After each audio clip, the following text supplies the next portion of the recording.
घरों में दिए जलाए थे। और कहा तो ये भी जाता है कि तभी से दीपावली का त्योहार शुरू हुआ। हालांकि इस बार भी ऐसी ही दिवाली की तैयारियां चल रही हैं। और 22 जनवरी को रामलला भव्य राम मंदिर में विराजेंगे और उससे पहले अयोध्या ऐतिहासिक दिवाली मनाने के लिए पूरी तरह से तैयार भी है। इस अवसर पर समस्त भारतवर्ष में खुशी, उमंग और उल्लास का सौहार्दपूर्ण वातावरण है। देश के हर कोने में भगवान श्री राम की अयोध्या नगरी में प्राण प्रतिष्ठा की खुशी में विभिन्न आयोजन किए जा रहे हैं। ऐसा प्रतीत होता है कि संपूर्ण प्रकृति मर्यादा पुरुषोत्तम भगवान श्री राम के रंग में रंगमय है। आइए इसी संदर्भ में अपनी प्रस्तुति के माध्यम से हम आपको त्रेता युग में ले चलते हैं।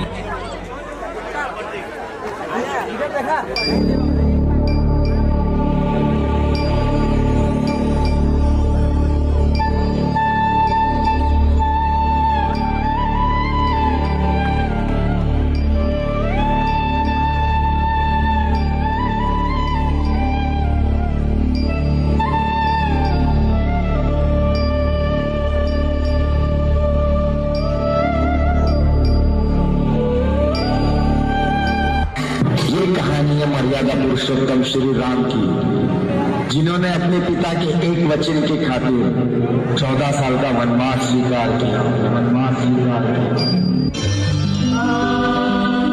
राम बिना दशरथ विकल, जैसे जल बिन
लक्ष्मण, क्या हुआ? तुम जाते क्यों नहीं? क्योंकि मैं जानता हूँ भैया किसी संकट में फंस ही नहीं सकते। भाभी, आपके स्वामी को देव, असुर, नाग, दानव कोई परास्त नहीं कर सकता। ये कदाचित भैया की आवाज नहीं है, ये कोई धोखा है। आप इतनी अधीर ना हो भाभी, धीरज रखिए। जिसका पति संकट में हो और सहायता के लिए पुकार रहा हो, उसको तुम धीरज रखने की बात सिखा रहे हो। भाभी, मुझे इतना विवश मत कीजिए। बातें ना करो, कर्म करो, कर्म। अच्छी बात है। आपकी आज्ञा का पालन करने के लिए आज पहली बार लक्ष्मण अपने प्रभु श्री राम की आज्ञा का उल्लंघन करता है। आप कुटिया में चली जाइए। भैया, मुझे क्षमा करना। माता, गुरु की दी हुई मंत्र शक्ति से मैंने यहाँ एक अदृश्य दीवार बना दी है। कोई भी इस लक्ष्मण रेखा को पार करके अंदर आने का साहस करेगा तो जलकर भस्म हो जाएगा। इसलिए माता, मेरी आपसे विनती है, किसी भी परिस्थिति में राम भैया के आने तक आप अपने चरण इस रेखा से बाहर न रखें।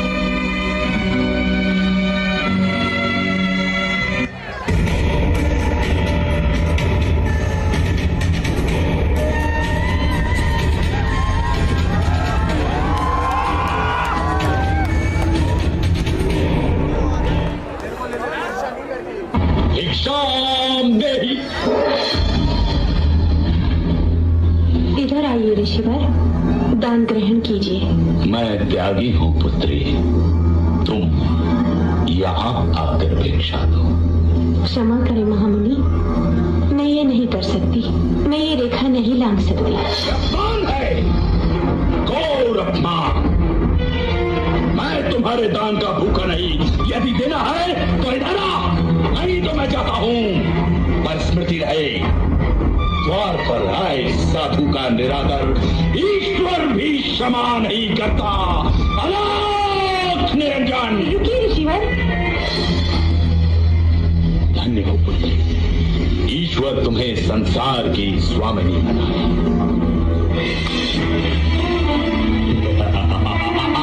ये क्या है हुजूर? कौन हो तुम? मेरा नाम कैसे पता? रावण, लंकाधिपति रावण, दशानन रावण।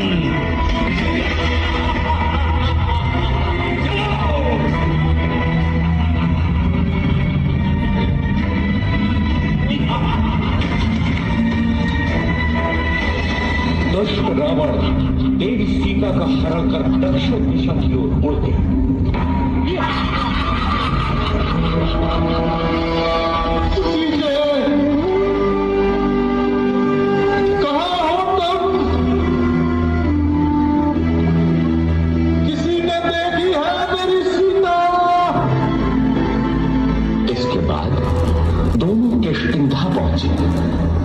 वानरों की नगरी किष्किंधा।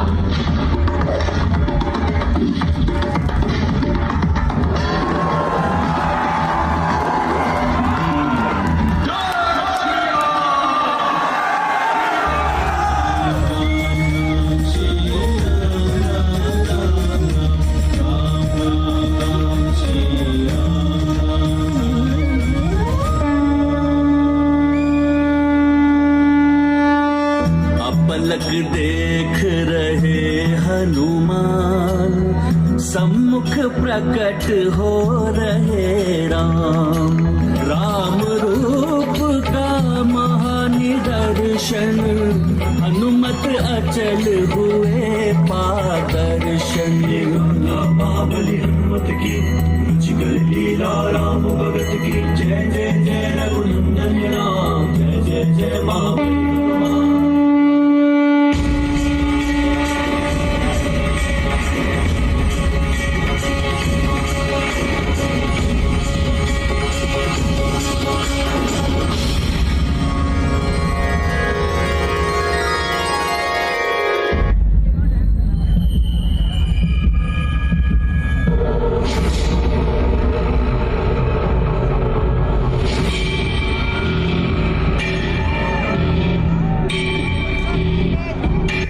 के सामने आए हो तो शीश झुका कर आओ। तू इससे पहले यदि शीश झुका कर आ जाता तो कदापि तेरे बच जाने की संभावना हो सकती थी, परंतु अब तो तेरा शीश काटना ही अनिवार्य हो गया है। अरे तपस्वी, अभी तक जिन योद्धाओं को तुमने मारा है मैं उनके समान नहीं हूँ। मेरा नाम है रावण, तीनों लोग जिसका यशगान करते हैं, लोकपाल तक जिसके बंदी है। अग्नि लगी है प्राणों में प्रतिशोध की, आज नहीं सीमा रावण के क्रोध की। मर्यादा पुरुषोत्तम श्री रघुवीर हैं, वीरण में भी धीर वीर गंभीर हैं।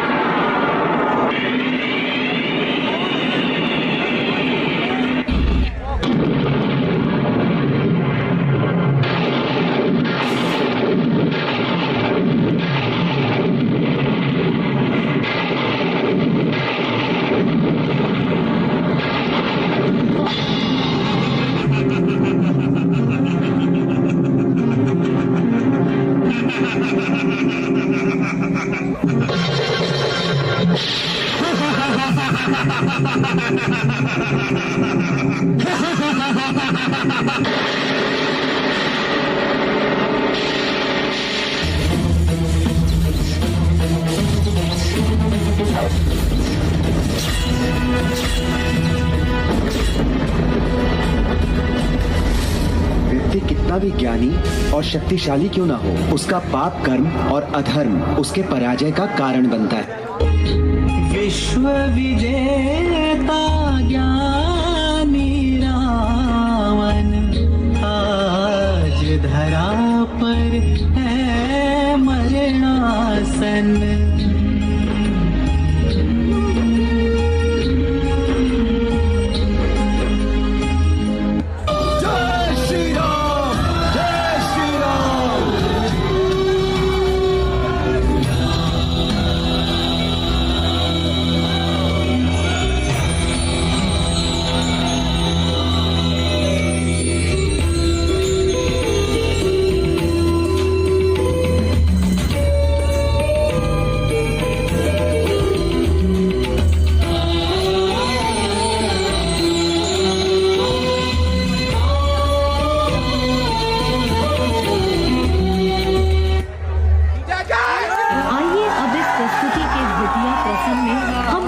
वर्तमान युग के संस्कारों की एक झलक दिखाते हैं, जिसमें आपको त्रेता युग एवं वर्तमान कलयुग के संस्कारों के बीच का बदलाव समझ आ सके। मैंने कल भी बोला था उनको। अरे माँ बाबूजी, आप ऐसे बाहर बैग लेके कहाँ जा रहे हो? अरे रमेश बेटा, वो आपको बताया था ना, 22 तारीख को अयोध्या में राम मंदिर का उद्घाटन है। बस उसी में सभी शहर के लोग जा रहे हैं, तो हमने भी टिकट बुक करवा ली अपनी, तो वहीं पे जा रहे हैं। अरे बेटा, हम तो तुम्हारे आने का इंतजार कर रहे थे। हमारी बस निकल जाएगी, हमें बस कुछ पैसे दे दो। पैसे क्या पेड़ पे लग रहे हैं जो तोड़ के दे दे? आप दोनों का हर तीसरे दिन का ड्रामा है। घर में एक तनख्वाह आती है, उसमें घर का गुजारा बड़ी मुश्किल से होता है। माँ बाबूजी, आप लोगों को तो शर्म आती नहीं। अरे इतनी महंगाई में घर का खर्चा चलना बहुत मुश्किल से हो रहा है, और आप लोगों का तीसरे दिन का काम हो गया। कभी वृंदावन जाते हैं, कभी उत्तरकाशी जाते हैं, कभी हरिद्वार जाते हैं। अरे बेटा, आस पड़ोस के सभी जा रहे हैं, तो हमने भी सोचा कि हम भी जाते हैं, तो हमने भी नाम लिखवा दिया। बेटा, अब की बार जाते हैं और कोशिश करेंगे आगे से हम ध्यान रखेंगे। आपके तो घुटनों में दर्द रहता है, अब वो दर्द कहाँ गया? माँ बाबूजी, वहाँ कोई छोटे मोटे मंदिर का उद्घाटन नहीं है, श्री राम मंदिर का उद्घाटन है। और वहाँ 20-30 हजार लोग नहीं है, पूरा देश इकट्ठा हो रहा है। वहाँ आप लोग कहीं गुम हो गए या कुछ हो गए आपको, तो मैं कहाँ ढूंढता फिरूंगा आप लोगों को? बेटा, इतनी भीड़ में उस ईश्वर के स्थान पर अगर हमें भगवान ना करे कुछ हो गया, तो हमें गम नहीं है इस बात का। अरे हमारी जिंदगी, हमारा जीवन उस ईश्वर की तो देन है। अगर उसी के श्री चरणों में हमारी जिंदगी खत्म होती है, तो हम अपने आप को सौभाग्यशाली समझेंगे बेटा। और बेटा, अगर हम भगवान को वक्त देंगे, तभी तो भगवान हमारे को वक्त देगा। अब इतने वर्षों के बाद 22 तारीख का ये इतना भव्य प्रोग्राम हो रहा है, तो बेटा हमें मत रोको, हमें जाने दो। माँ बाबूजी, आप तो बच्चों की जिद पे जिद किए जा रहे हो। मेरे पास इतने पैसे नहीं है, कहाँ से लाऊं इतने पैसे? आप लोग समझ क्यों नहीं रहे हो? अरे मैं भी बाहर रहती हूँ, ये भी ड्यूटी जाते हैं, हम दोनों शाम को आते हैं। और एक बात तो सोचिए, घर में नौकर है, पीछे से उसने कुछ चोरी कर ली या भाग गया तो क्या करोगे? कम से कम आप लोग रहते हो, घर की देखभाल तो होती है ना। हाँ बेटा, ठीक कहा तुमने। आज समझा तुम दोनों की बातों को। असल में हम आपके परिवार के या घर के मेंबर नहीं हैं, सिर्फ और सिर्फ मुफ्त के चौकीदार हैं आप लोगों के।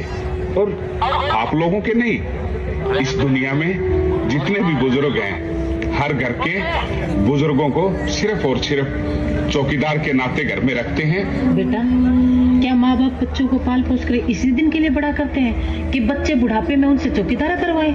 आप लोगों की छोटी सोच हो चुकी है। अरे बड़े बुजुर्गों का फर्ज होता है घर की देखभाल करना, घर में रहना, और आप उसे चौकीदारी का नाम दे रहे हो। कहीं जाने की जरूरत नहीं है, चुपचाप अंदर चलो।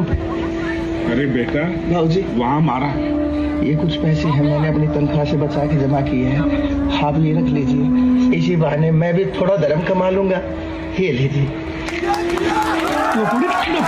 तेरी हिम्मत कैसी हुई? मेरे बाबूजी के बीच में डाल के जाना है? बेटा, मेरा ऐसा कोई इरादा नहीं। चुप है, अपनी औकात में रहे, औकात से बाहर मत जा, समझ गया? इस घर का नौकर है, जाके काम कर चुपचाप। ठीक कहा बेटा, आखिर हूँ तो मैं इस घर का एक नौकर ही। ये हमारा फैमिली मैटर है, तुम्हें इसमें दखल अंदाजी करने की कोई जरूरत नहीं है। नौकर हो, नौकर बन के रहो, जाओ अंदर काम करो। ठीक है बेटा। राजू, बाबूजी, इसकी ज्यादा हिम्मत लेने की जरूरत नहीं है। ये नौकर है, इसको नौकर ही रहने दो। ये 2 पैसे देकर मेरी इंसल्ट कर रहा है, तो मेरे पास पैसे नहीं है। जाओ चुपचाप अंदर। अरे ओ, 2 पैसे की नौकरी करके और नौकर और मालिक में आज तू यही रेपुटेशन दे रहा है, यही इज्जत करता है। तेरे से उम्र में कितना बड़ा है और तूने हाथ उठा दिया। बाबूजी, नौकर कर का तो सुन रहा हूं मैं, इसीलिए तो देखता है। और तुमने इनकी हिमायत ले लेके अपने सर पे बैठा लिया। आज जो हम देख लिया ना, चौकीदार बना दिया हम करके। और ये इस बच्चे ने अपनी पूरी जिंदगी हमारे परिवार को दी है। और ये सुन, नहीं जरूरत तुम्हारे पैसे की, अपने पैसे को अपने बच्चों के लिए संभाल के रखना। उनको भी पढ़ा लिखा के अफसर बना देना, ताकि बुढ़ापे में तुम भी इस घर के चौकीदार बन जाओ। और हम हमेशा हमेशा के लिए ये घर छोड़ के जा रहे हैं। नहीं आएंगे, नहीं आएंगे। राजू, वो हमारे साथ चलेगा। जहां हमारी इज्जत नहीं, वहां तू भी नहीं। चलो बाबूजी, मेरी बात सुनिए।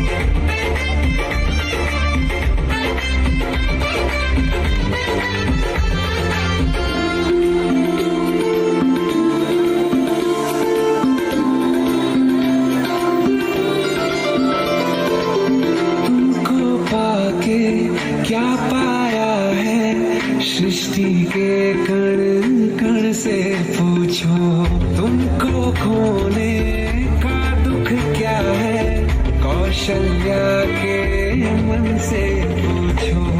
द्वार में ये भागे आज इनके भाग जागे, बड़ी लंबी इंतजारी हुई रघुवर तुम्हारी, तब आई है सवारी। संदेश से आज खुशियों के हमारे नाम आए हैं। बजाओ ढोल स्वागत में मेरे राम आए हैं। दर्शन पाके है उतारी, धन्य हुए हैं नैन पुजारी, जीवन नैया तुमने तारी। मंगल भवन मंगल हारी, मंगल भवन मंगल हारी। निर्धन का दुर्धन हो राघव, तुम ही रामायण हो राघव। सब दुख हरना अवध बिहारी, मंगल भवन मंगल हारी, मंगल भवन मंगल हारी, मंगल भवन मंगल हारी। चरण की धूल ले लूं मैं, मेरे भगवान आए हैं। बजाओ ढोल स्वागत में मेरे राम आए हैं। मेरी चौखट पे चल के आज चारों धाम आए हैं। बजाओ ढोल स्वागत।